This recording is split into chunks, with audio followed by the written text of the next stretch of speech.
Hey folks, welcome back to the channel. My name is Gary and I hope you're all having a fantastic day or evening.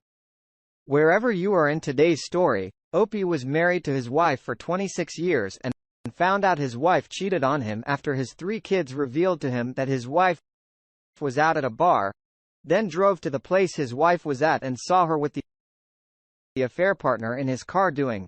You know what? P then beat the affair partner and got arrested, but it was worth it in the end. Now his wife is begging for mercy. Let's get into today's story. My name is Hector and I'm a 47-year-old Puerto Rican. My soon-to-be ex-wife, Debbie, and I were married for 26 years and were together for 30. We got married our senior year in high school when she got pregnant with our firstborn. I was lucky enough to get a job at UPS right after graduation. She's from a traditional Irish family and they hated me at first, but I won them over by the time we were 27 years old. We had 5 kids, 4 girls and a boy. I was just fortunate that the boy came out first. We had our arguments over money, discipline methods and me complaining about the lack of sex. I understood that we had 5 children and they could be very exhausting to take care of. As the years went by, we were the only married couple in our friend group. Every last one of them got divorced. Out of our 7 married couple friends, 5 divorces were caused by infidelity on the wife's part. 1 on the husband's part, and the last one they divorced because she friend-zoned her husband. I wasn't against my wife hanging out with her newly single friends.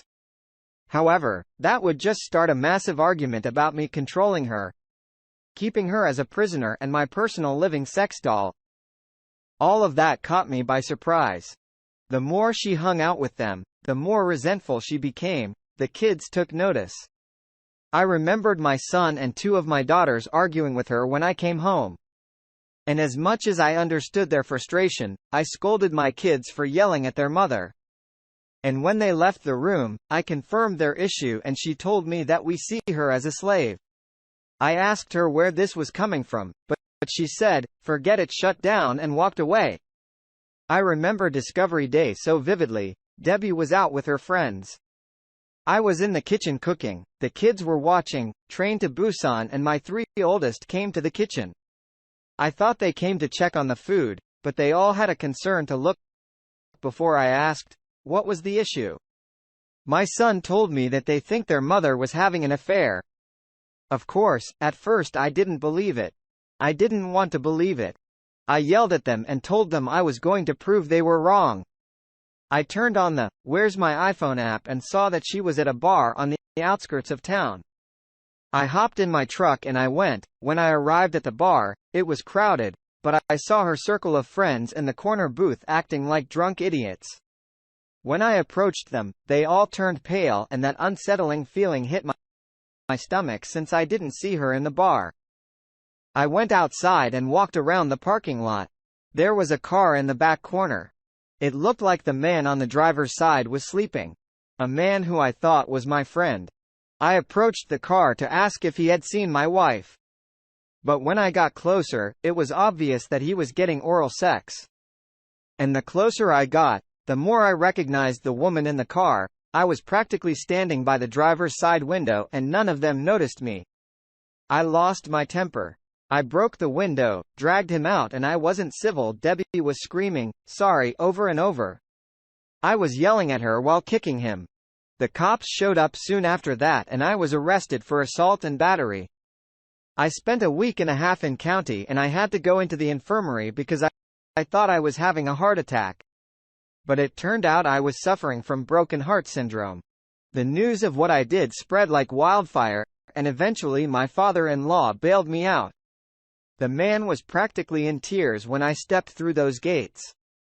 He profusely apologized to me for his daughter's actions during the drive home. He told me he had spoken to my manager and the union representative about the situation so I can still keep my job.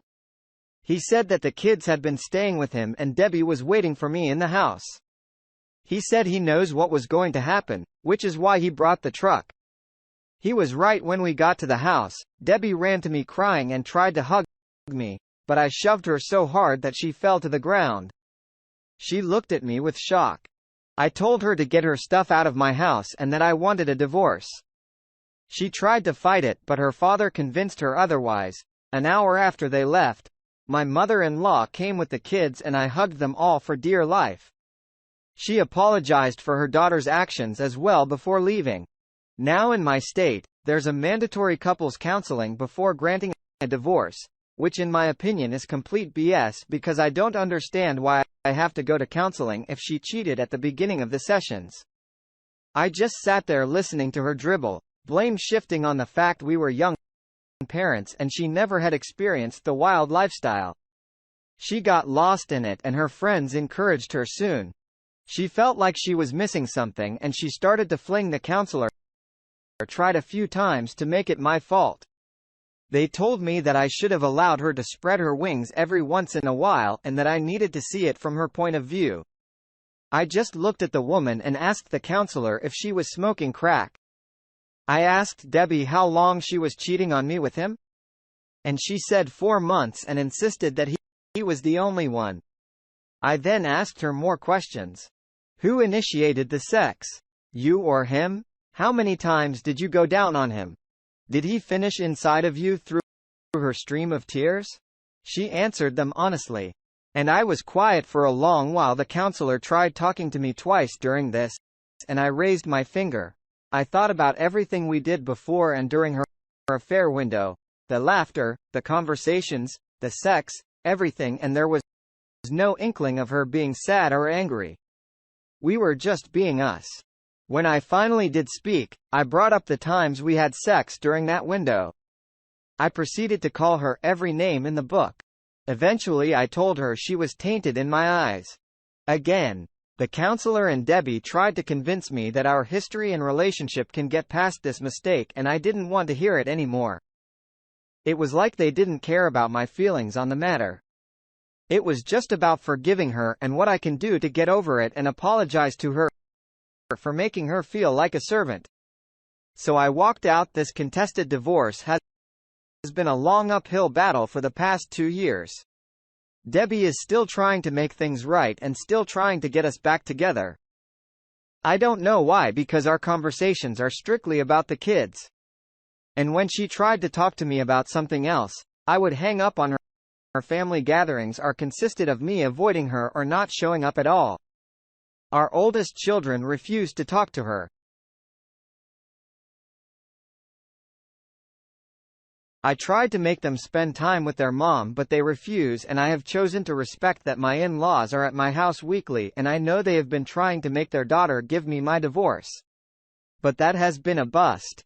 My mother-in-law has been especially harsh on her, calling her a dumb rat, gossiping about her to her congregation. I had to ask her to stop because I didn't want the whole town to know about our business. During the first year, my son and daughter created a Tinder account for me. I thought it was dumb because I'm a middle-aged man with 5 children who has a dad bod yet. I have been on over a dozen very successful dates that have been a real confidence booster. Recently, I met someone during my court-issued community service. Her name is Isabel and she was our Habitat for Humanity supervisor. She's dropped dead gorgeous and won first place for a Vanessa Marshall look-alike contest at a soap opera convention. She and her daughter attended. That's how we started talking. My daughters love watching General Hospital and I sat with them. To me, this is one of the few times I get to spend with them. I introduced her to my kids 6 months in and they instantly took a shine to her, to make things really awkward. My son and her daughter appear to really like each other. However, Debbie is not letting go. She actually told our youngest 2 children that eventually we will get back together. I had to tell her to stop telling them this. Her father is trying to make her go see a therapist, but I just want this over already. I don't regret my years with Debbie. I have 5 wonderful kids with her. I manned up and built a life for her. My only regret is that she ruined 26 years together on a fling. I regret that she thought she had me in a way that I was just going to let it slide and take her back. However, I do hate her when I run into her old group of friends around town. I openly call them home wreckers instead of their names. That love and respect that I had for her disappeared when I caught her in that car. She will always be the mother of my children and nothing else. I just hope that she can come to terms with that. I hope this is where updates are placed. Apologies if it's not, and apologies if this sounds incoherent. I'm tired, sitting in the hospital on my third can of Bang and waiting for my ex to be transferred into a mental hospital. Her daughter is her home, Isabella is sleeping beside me, and she hasn't left my side. My son has been with his mother after she left the surgery. His girlfriend has been by his side as well. Last weekend was the start of this nightmare.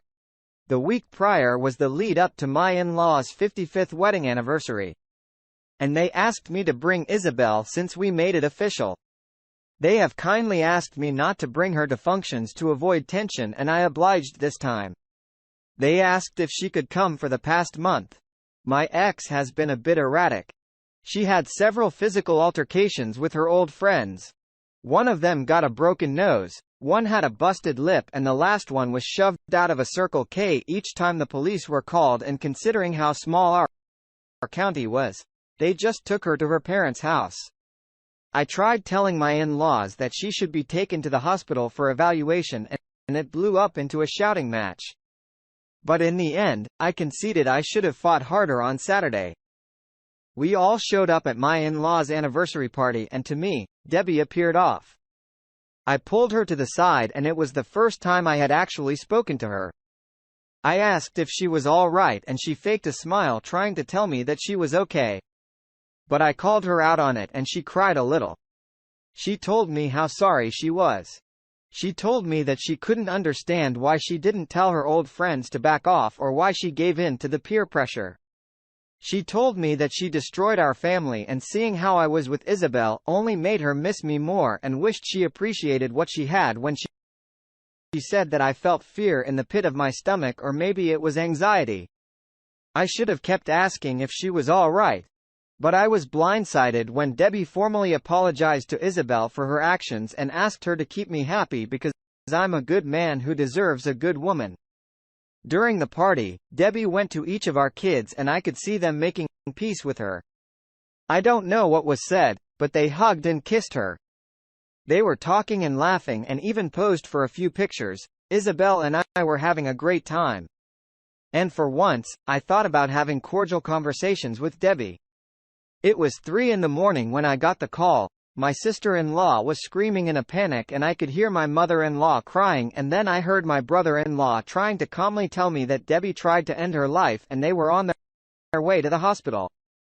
I rushed out of the house in my PJs. Isabel and my daughters didn't need to ask what happened. My side of the conversation painted the picture, and my daughters were severely distraught. Debbie slit her wrists and would have bled out if it hadn't been for her brother needing to use the bathroom in the middle of the night. When I arrived at the hospital, my in-laws were not well. She lost a lot of blood and was in surgery to repair the arteries. I should have called my kids, but my mind was occupied. It took me to see my son casually walking towards me to ask me why I was in the hospital when reality hit me, and I struggled not to cry. As I told him what happened, I called the rest of my kids, and they already knew. My youngest called them, and they were almost at the hospital. She was in surgery for 6 hours. And my father-in-law and I donated our blood for her since the hospital was short on her blood type. My son couldn't be a part of the operation, but he observed the surgery. All of my daughters were not doing well. My eldest daughter, especially, all she kept talking about was the could have, should have, would have. And I told her to just focus on the now and not the past. My younger 3 daughters were pacing around. And when my son left the OR, he told us that she was going to be fine. And when I hugged him, he collapsed into my arms crying. I wanted to cry as well, but I had to be strong for them. Late Sunday, my mother-in-law found the suicide notes. She wrote one for each of the kids and a thick one for me. In my envelope were the signed divorced papers and an 8-page letter of apology. The letter just reinforced that she was never unhappy about our marriage. She just gave in to the peer pressure and how she called it being brainwashed, that she was a servant by her so-called friends. She stated that she was so sorry for how she treated me, the kids, and for having that affair. When Debbie woke up at first, she refused to talk. She would just stare out the window for 2 days. It was like that. And it was around that time I asked about how to update. I needed a distraction. Then she slowly began acknowledging everyone, but she was distant, almost as if she was disappointed that she was still alive as the days passed. She didn't get better, although she was more conversational. Debbie asked to speak to Isabel alone when she came out. She told me that Debbie asked her if she loves me because she could see that I love her. Isabel told her that she did love me and told her that I was the first man she had been with since her husband died 15 years ago in Afghanistan. Debbie is going to be in a mental hospital for observation. The doctor told her parents that it could be a year, maybe 2, before she gets released. She may no longer be my wife or the woman that I devoted all my love to, but she's still the mother of my children, and I'm going to make sure she gets better for our kid Sake. Wow, what a crazy story. In my opinion, it sounds like your wife is trying to use her friends as an excuse for why she cheated on you. I'm honestly not buying it. The reason being is that she's a grown woman who can make her own decisions. If she was that easily influenced by her friends to cheat on you, then she's definitely not someone you could ever trust. A lot of things happened to your wife throughout the story that showed karma's way of serving justice. You also happen to find yourself a new woman, which is great. I would still recommend that you make sure to keep your distance from your wife, despite her trying to take her own life. However, as you mentioned, since she is the mother of your children, you will still have to have some sort of relationship with her, but keep it strictly about the kids and nothing else. This is definitely a messy situation your wife has put you in, and I hope you and your children are able to get through this. Also, regarding your son dating the daughter of the new woman you're now seeing, I definitely find that pretty weird. So I would sit down with your son and have a talk about that. Good luck. Thanks for taking your time to listen to today's story. Don't forget to like and subscribe if you haven't already done so, and comment below on what your thoughts are on today's story. If there's a story you would like to share with me about your own situation or someone else's, then please do not hesitate to contact me. Take care of everyone.